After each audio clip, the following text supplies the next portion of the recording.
खुदावंद आपके साथ हो।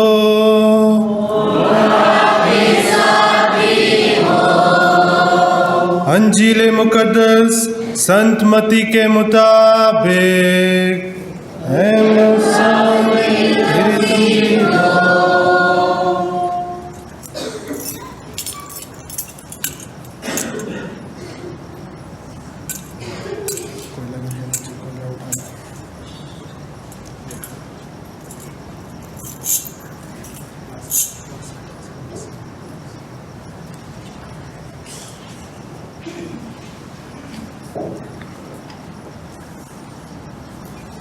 संत मत्ती की अंजील उसका 28 बाब 1 से 10 आयत तक।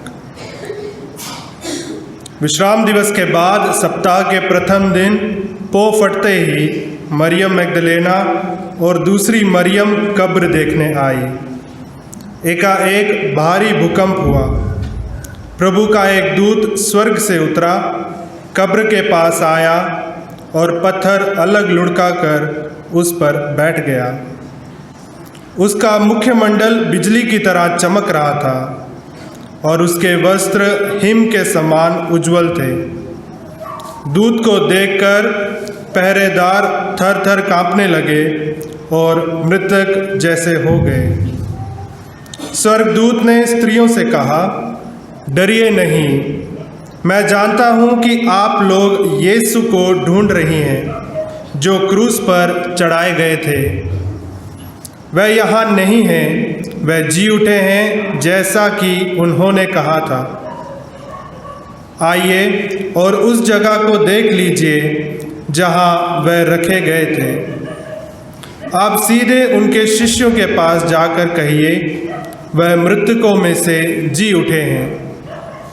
वह आप लोगों से पहले गलीलिया जाएंगे, वहाँ आप लोग उनके दर्शन करेंगे। यही आप लोगों के लिए मेरा संदेश है। स्त्रियां शीघ्र ही कब्र के पास से चली गई और विस्मय तथा आनंद के साथ उनके शिष्यों को ये समाचार सुनाने दौड़ी। यीशु एकाएक मार्ग में स्त्रियों के सामने आ खड़े हो गए और उन्हें नमस्कार किया। वह आगे बढ़ आई और उन्हें दंडवत कर उनके चरणों से लिपट गई। यीशु ने उनसे कहा, डरो नहीं, जाओ और मेरे भाइयों को यह संदेश सुना दो कि वह गलीलिया चले जाएं, वहाँ वे मेरे दर्शन करेंगे।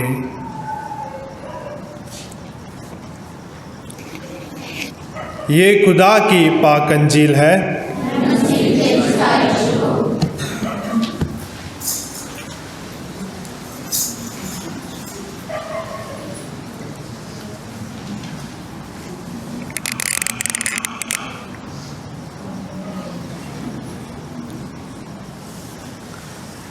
आप सबको प्यारे भाइयों और बहनों, ईस्टर मुबारक हो। Happy Easter.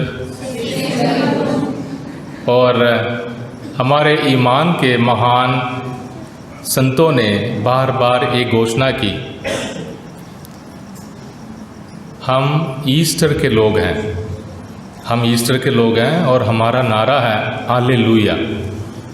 यानी 40 दिन के इस सफ़र में हम खुदावंद यीशु मसीह के साथ ज़िंदा होने के लिए बार बार तरसते हैं।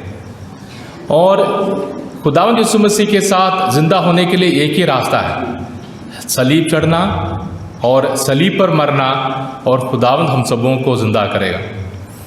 और आज के इस पाक रस्म में हमने उत्पत्ति ग्रंथ से इज़ेकियल और रोमियो के नाम संत पौलुस का पत्र, फिर मत्ती की अंजील हमने पढ़ी है।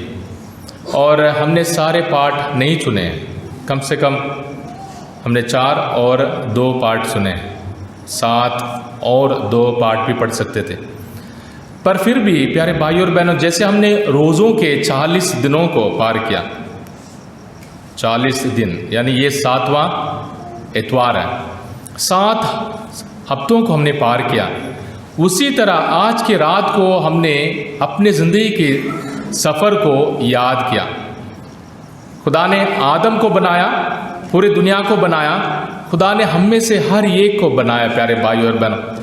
आपके बच्चे, आपके बुजुर्ग, आपके माँ बाप, हम सबको, हम जहाँ कहीं के भी हों, हमारे रंग और हमारे तौर तरीके जो कुछ भी हो, खुदा ने हम सबों को बनाया। और खुदा ने जब हर एक दिन ये कहा कि खुदा ने उसे देखा और खुदा को अच्छा लगा। दिन हुआ और रात हुई, और पहला दिन, दूसरा दिन, तीसरा दिन, चौथा दिन, पांचवा दिन, छठा दिन। और खुदा ने हम सबों को अपनी ही शक्ल और सूरत में बनाया, पहला कदम। और दूसरे कदम में इब्राहिम हम सबों के लिए उदाहरण के रूप में, इब्राहिम ने अपने ही इकलौते बेटे को ज़्यादा प्यार करने की कोशिश की और खुदा ने उसे परीक्षा में डाला, आजमाइश में डाला। हम में से हर एक माँ बाप अपनी ज़िंदगी को याद कर सकते हैं। बेटा पैदा होने वाला है, बेटी पैदा होने वाली है, शादी अभी हुई है, और उस प्यार के उस जोश में, जिम्मेदारियों में कितनी परेशानियों को पार करना पड़ता है। इब्राहिम के समान हम में से कितने माँ बाप ने, हमारे कितने माँ बाप ने उन सफ़र को सामना किया होगा। पहाड़ चढ़ने का पहला महीना, दूसरा महीना, तीसरा महीना, और उसके बाद अचानक रोशनी आ गई और खुदा ने कहा, मैंने तुम्हारे ईमान को देख लिया है कि तू सचमुच मुझ में विश्वास करता है, सचमुच तू मुझे प्यार करता है, इसलिए मैं तुम्हें आज़ाद कर देता हूँ, मैं तुम्हें बरकत देता हूँ, और तुम्हारे नाम पर सारी मानव जाति बरकत के लायक बन जाएगी। हम उस परीक्षा में, उस आजमाइश में हम शामिल हैं। तीसरे पार्ट में हमने लाल सागर को पार करने वाले हमारे इजराइलियों को देखा। मिस्र में उन्होंने अत्याचार के ऊपर अत्याचार उन्होंने सहा था, और खुदा ने ये कहा कि मैं अपने लोगों को दुख दर्द तड़पते हुए मैं देख रहा हूँ, मरते हुए देख रहा हूँ, मैं उन्हें बचाने के लिए भेजूंगा। और मिस्र से भागने वाले मूसा को दोबारा भेजा, उस बुढ़े को भेजा जिसको बोलना नहीं आता था। और खुदा मिस्र के उस महान ताकत से इस छोटी सी कौम को खुदावंद बचा रहा है, बड़ी से कौम ईमान में। और हम में से हर एक परिवार उसमें शामिल हो सकता है, हर एक परिवार, हर एक गांव हो सकता है, हर एक परिवार हो सकता है। हमारे बीच में कितने फूट, कितने नफरत, कितनी कमी, कितनी कमजोरी, कितनी अत्याचार और कितनी बुराई, पर खुदा हम सबों से बोलना चाहता, मैं तुम्हें बचाना चाहता हूँ, मैं तुम्हारे दुख दर्द को मैं देख रहा हूँ, मैं तुम्हारे रोने और तुम्हारे आंसुओं के चढ़ावे को मैं देख रहा हूँ, मैं तुम्हें बचाने आऊँगा। खुदा हमें बचाने आता है। खुदा ने कितने बार हमें बचाया होगा, कितने बार हमें किसी ना किसी बुरी आदत से कितनी बार बचाया होगा, कितनी बार माँ बाप के जरिए, भाई बहनों के जरिए हमें बचाया होगा।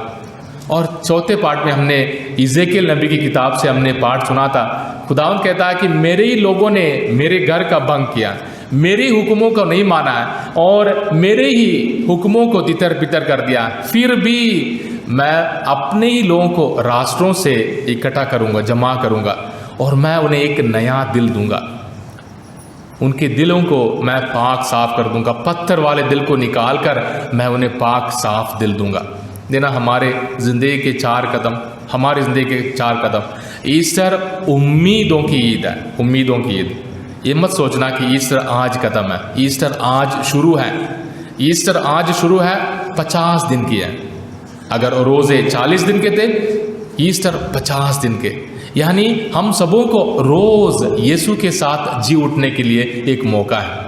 और संत पौलुस साफ साफ कहता है, अगर आप यीशु के साथ जी उठे हैं तो फिर ज़िंदगी के बारे में सोचें।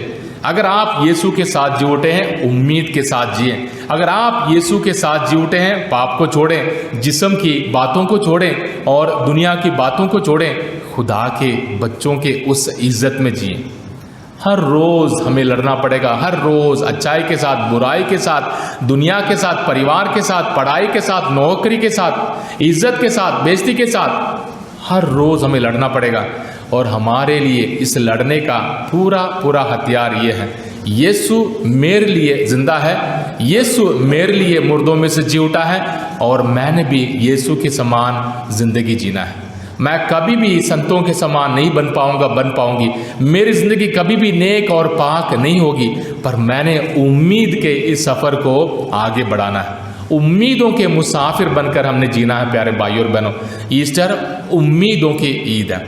कितनी दफ़ा हमारी उम्मीद ख़त्म हो जाती है, कितने बातों को लेकर हमारी उम्मीद खत्म हो जाती है। छोटी मोटी बातें, बच्चों की पढ़ाई हो, नौकरी हो, आमदनी हो, वो हो, ये हो, कितनी बातों को लेकर और दुनिया के गुलाम बनते जाते हैं। यीशु आज हम सबों से कह रहा है, मैं तुम्हारे लिए पापों पर जीत हासिल करने के लिए मैं जिंदा हुआ। तुम्हारे पापों को सलीब पर चढ़ाकर मैंने तुम्हें नई जिंदगी दी है। इसलिए जिंदगी को हासिल करो और मुर्दे के समान मत चलो और जिंदगी के साथ आगे बढ़ने के लिए कोशिश करो।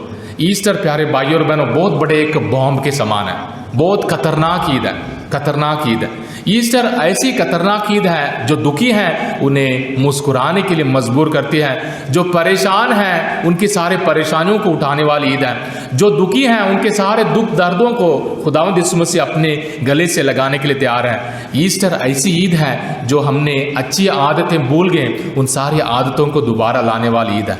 ईस्टर ऐसी ईद है बच्चों को माँ बाप को देखकर कहना है, मम्मी मुस्कुराओ, डैडी मुस्कुराओ, यीशु हमारे लिए जिंदा हुआ है और हमें उम्मीद के साथ जीना है। मम्मी डैडी और भाई बहन हमने अपने घर को कलीसिया का एक अंग बनाना है। ईस्टर को मनाने के लिए प्यारे भाइयों और बहनों उन औरतों के समान हमारे अंदर भी जोश होनी चाहिए। यीशु मारा नहीं है, यीशु हमारा खुदा है, यीशु मुर्दों का नहीं, यीशु जिंदों का खुदा है, यीशु मेरा खुदा है, यीशु मेरे घर का मालिक है, यीशु मुझे उम्मीद देता है, यीशु मुझे दुनिया के सारे बुराइयों पर जीत हासिल करने के लिए मुझे मदद करता है।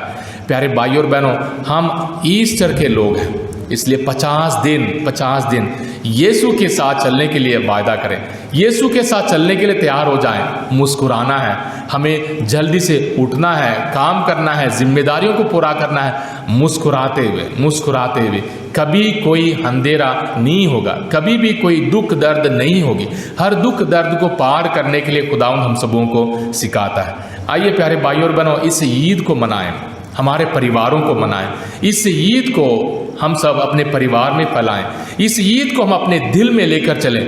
यीशु मसीह मुर्दों में से जिंदा हुआ है, हम सबों को रोज रोज जिंदा करें, एक दूसरे के लिए उम्मीद का कारण बने, हमारे परिवारों के लिए उम्मीद का कारण बने, पति पत्नी के लिए उम्मीद का कारण बने, पत्नी पति के लिए और बच्चे माँ बाप के लिए, माँ बाप बच्चों के लिए, पढ़ाई हो, बीमारी हो, सेहत हो या कुछ भी हो, हम एक दूसरे के लिए उम्मीद का कारण बनेंगे, क्योंकि यीशु मुर्दों में से जिंदा हुआ है और इतिहास में और किसी ने भी ये नहीं कहा कि मैं तीसरे दिन मुर्दों में से जिंदा होऊंगा। और यीशु खुदा है और यीशु को खुदा मानकर यीशु को पूरे दिल से विश्वास के साथ स्वीकार करें अपने दिल में, और आज अपने घर इस विश्वास को लेकर चलें, अपने दीवारों को, अपने घर को, अपने दरवाजे को, अपनी खिड़की को खुदावंद यीशु मसीह के उस पास्का की बरकतों से हम भर दें, ताकि हमारे घर उम्मीद के घर बनेंगे और हमारे दिल उम्मीद के दिल बनेंगे, हमारी सोच विचार उम्मीद के, हमारी नज़रें और हमारी मुस्कुराहट प्रभु यीशु मसीह में जीने के लिए एक जरिया बन जाए। प्यारे भाइयों और बहनों, ईस्टर आप सबको, आपके परिवार को, खासकर हमारे हर एक परिवार जो परिवार यहाँ आए, जो कल आएंगे, सारे परिवारों को अपने जिंदा होने की खुशी से खुदावंद यीशु मसीह भरपूर करें। आमीन।